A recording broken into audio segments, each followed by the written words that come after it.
Premièrement, factorise ce polynôme du quatrième degré en un produit de binôme du type x moins alpha i, où les alpha i sont des nombres réels. Deuxièmement, décompose cette fraction rationnelle en une somme de fractions simples, c'est-à-dire qu'il faut écrire cette fraction rationnelle sous forme de somme pour i allant de 1 jusqu'à 4 des bêta i divisé par x moins alpha i, où les nombres réels alpha i sont les zéros du dénominateur et les nombres réels bêta i sont des coefficients à déterminer. Troisièmement, exprime cette somme sous la forme d'une somme d'un réel et de deux fractions simples en la variable n, cette variable n étant supposée entière et au moins égale à 3. Suggestion pour le point 3. Utilise les résultats précédents et change les indices sommatoires pour transformer l'expression proposée en une somme de 4 termes où chaque terme est du type somme pour j allant de i0 jusqu'à i1 des fractions 1 sur j. Attention à de telles tâches. Pour répondre correctement aux 3, il faut avoir un résultat correct du point 2. Et pour répondre correctement au point 2, il faut avoir un résultat correct du point 1. Premièrement, factorisons ce polynôme p de x. Essayons par la loi du reste. Donc d'abord, il faut déterminer les diviseurs entiers de 12, c'est-à-dire tous ces nombres-là. Maintenant, nous essayons de trouver un des diviseurs qui annule le polynôme p. Essayons par le plus simple 1. P de 1 s'obtient en remplaçant ici le x partout par 1. Nous trouvons ainsi 1 plus 2 moins 7 moins 8 plus 12, et ça fait 0. Puisque p de 1 est égal à 0, nous savons qu'on peut écrire p de x sous la forme x moins 1 fois un polynôme du troisième degré. Et pour trouver ce polynôme du troisième degré, nous appliquons la grille d'Horner. Dans la première ligne, nous mettons les coefficients de p de x étant un polynôme complet et ordonné dans l'ordre décroissant des exposants. 4, 3, 2, 1, 0.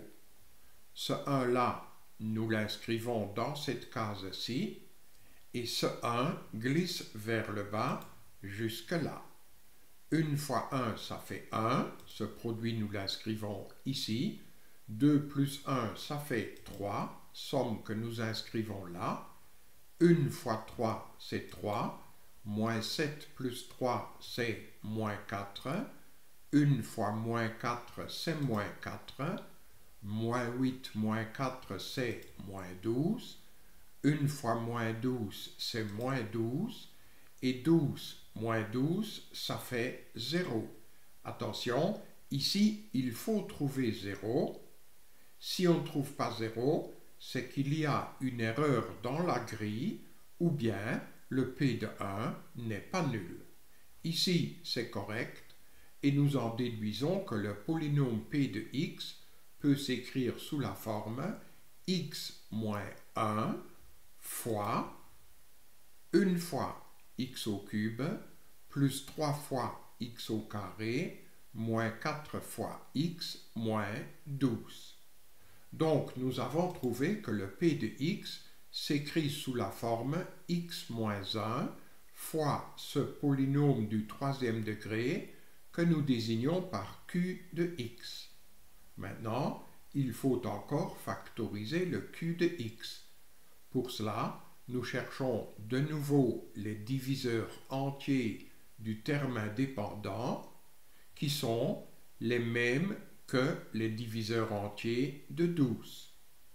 Essayons de trouver un des diviseurs qui annule ce polynôme q de x. 1 n'annule pas ce q de x, moins 1 non plus. Alors essayons 2. Le q de 2 est égal à 2 au cube, donc 8, plus 3 fois 2 au carré, donc plus 12, moins 4 fois 2, donc moins 8, moins 12. Et 8 plus 12 moins 8 moins 12, ça fait 0. Par conséquent, ce polynôme q de x peut être écrit sous la forme x moins 2 fois un polynôme du deuxième degré. Pour trouver ce polynôme du deuxième degré, nous appliquons encore une fois la grille d'Horner. Voici les coefficients du polynôme q de x ordonné et complet. Ce 2-là, nous l'inscrivons ici. Le 1 glisse vers le bas. 2 fois 1, c'est 2. 3 plus 2, c'est 5. 2 fois 5, c'est 10. Moins 4 plus 10, c'est 6. 2 fois 6, c'est 12. Et moins 12 plus 12, c'est 0. Par conséquent, le q de x s'écrit sous la forme x moins 2 fois 1 fois x au carré plus 5 fois x plus 6. Ce trinôme étant du deuxième degré, on peut voir de suite les deux racines. Il s'agit de moins 2 et de moins 3. Par conséquent, le q de x peut s'écrire sous la forme x moins 2 fois x plus 2 fois x plus 3. Et finalement, le polynôme p de x s'écrit sous la forme x moins 1 fois x moins 2 fois x plus 2 fois x plus 3. Donc, comme ceci. Au point 2, nous écrivons cette fraction rationnelle sous cette forme-là. Les dénominateurs, ce sont les binômes x moins alpha i que nous venons justement de trouver. Reste à déterminer bêta 1, bêta 2, bêta 3 et bêta 4.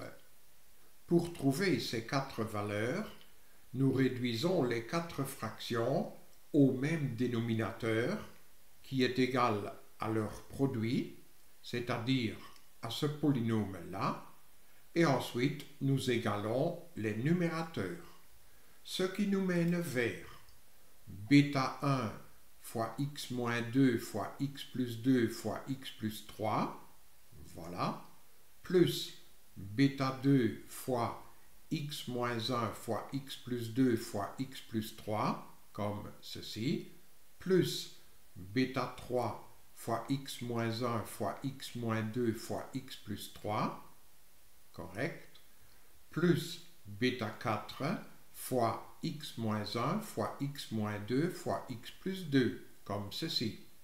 Et ce numérateur est égal à celui-là. Cette égalité doit être vérifiée pour n'importe quel nombre réel x. Donc aussi pour x est égal à 1. Pourquoi je choisis x égale 1? Parce qu'alors, dans cette somme, le deuxième terme tombe puisque ce facteur est égal à 0, le troisième aussi et le quatrième aussi. Ainsi, nous obtenons que ce produit-là est égal à ce nombre-là, où nous remplaçons le x partout par 1. Nous obtenons ici bêta 1 fois 1 moins 2, c'est-à-dire moins 1, fois 1 plus 2, c'est-à-dire 3, fois 1 plus 3, c'est-à-dire 4. Et ici, nous obtenons 3 fois 1 au carré, donc 3, moins 1, plus 10. Et cette équation en bêta 1 nous mène de suite vers moins 12 fois bêta 1 est égal à 12, et par conséquent le nombre bêta 1 doit être égal à moins 1. Faisons le même coup pour x égale 2, parce que si x égale 2, ce terme-là tombe puisque ce facteur est nul, ce terme-là aussi et ce terme-là aussi. Ça nous permettra donc de trouver la valeur de bêta 2. Donc, nous écrivons que ce produit-là est égal à ce nombre-là, où on remplace partout le x par 2. Ainsi, nous obtenons de suite que bêta 2 est égal à 1. Nous faisons la même chose pour x est égal à moins 2, parce que si x égale moins 2, ce terme-là est nul, celui-là aussi et celui-là aussi. C'est ainsi que nous trouvons que bêta 3 est égal à 2. Encore le même coup avec x égale moins 3, et ça nous mène de suite vers bêta 4 est égal à moins 2. Donc, dans cette écriture-là, nous remplaçons le bêta 1, le bêta 2, le bêta 3 et le bêta 4 par leurs valeurs justement trouvées. Et voilà la réponse finale au point 2. Passons au point 3. Appelons cette somme grand S. Par le point 2, nous savons que cette fraction rationnelle peut être transformée en la somme de ces 4 fractions. Ce signe sommatoire peut être distribué sur cette somme comme ceci. Au point 3, on propose de transformer chacune de ces sommes en une somme de fractions 1 sur j. Regardons pour cette première somme. Nous souhaitons obtenir ici 1 sur j. Donc le k-1, appelons-le j. J est égal à k-1. Si le nombre k est égal à 3, alors j est égal à 3 moins 1, c'est-à-dire 2. Et si k est égal à n, alors j est égal à n moins 1. Donc, moins cette somme peut s'écrire sous la forme moins la somme pour j allant de 2 jusqu'à n-1 des 1 sur j. Faisons le même travail pour les 3 autres sommes. Dans la deuxième somme, k-2 est posé égal à j. Si k est égal à 3, alors j est égal à 3 moins 2, c'est-à-dire 1. Si k est égal à n, alors j est égal à n moins 2, comme ceci. Et cette somme-là peut donc être transformée en la somme des 1 sur j pour j allant de 1 jusqu'à n moins 2. Regardons cette troisième somme munie du facteur 2. Le k plus 2, nous le posons égal à j. Si k est égal à 3, alors j est égal à 3 plus 2, c'est-à-dire 5. Et si k est égal à n, alors j est égal à n plus 2. Donc, 2 fois cette somme peut être écrite sous la forme 2 fois la somme des 1 sur j pour j allant de 5 jusqu'à n plus 2. De 5 jusqu'à n plus 2. Maintenant, cette dernière somme munie du facteur moins 2.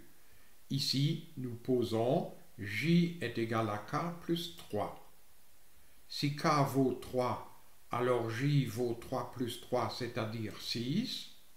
Et si k vaut n, alors j est égal à n plus 3. Donc, cette somme munie du facteur moins 2 s'écrit sous la forme moins 2 fois la somme des fractions 1 sur j pour j allant de 6 jusqu'à n plus 3. Et par conséquent, nous sommes arrivés à écrire cette somme S sous cette forme-là. Ce sont chaque fois des sommes de fractions du type 1 sur J. Jusqu'ici, nous avons obtenu que cette somme S peut être écrite sous cette forme-là. Permutons ces deux premières sommes et pour la troisième et quatrième somme, mettons 2 en évidence, comme ceci. Regardons bien cette première soustraction. Nous avons ici la somme des fractions 1 sur J pour J allant de 1 jusqu'à n-2. Et ici, nous avons la somme des mêmes fractions 1 sur J, mais pour J allant de 2 jusqu'à n-1. Donc, le premier terme de cette somme-là, donc pour J est égal à 1, n'est pas soustrait ici, mais le deuxième bien, le troisième aussi, etc. Et le n-2e aussi. Donc, le terme qui est soustrait en plus, c'est celui pour J est égal à n-1. Donc ici, le premier terme pour J égale 1, il reste, donc 1 sur 1. Et ici, le dernier terme pour J égale n-1 est soustrait et reste. Donc, nous obtenons ici le terme pour J égale 1, c'est-à-dire 1 sur 1, et puis moins le terme pour J égale n-1, donc 1 sur n-1. Même raisonnement ici. Ça, c'est la somme des fractions 1 sur J pour J allant de 5 jusqu'à n plus 2, moins la somme des mêmes fractions 1 sur J, mais pour J allant de 6 jusqu'à n plus 3. Puisque cette somme commence à 6, le premier terme pour J égale à 5 n'est pas soustrait, mais le deuxième pour J égale 6, bien, le troisième aussi, etc. Jusqu'au n plus 2e, tous ces termes-là sont soustraits, mais ici on soustrait en plus le terme pour J égale à n plus 3. Donc, dans cette différence, le premier terme de cette somme-là, il reste là, donc 1 sur 5, 1 cinquième, et ici, le dernier terme de cette somme est soustrait en plus de tous les autres. Donc, nous obtenons ici moins 1 sur n plus 3, moins 1 sur n plus 3. Nous avons ici 1 divisé par 1 plus 2 cinquièmes, donc nous avons 5 cinquièmes plus 2 cinquièmes, ce qui donne 7 cinquièmes. Ensuite, moins 1 sur n-1, moins 1 sur n-1, et puis moins 2 sur n plus 3. Et voilà, nous avons bien écrit cette somme donnée sous la forme demandée.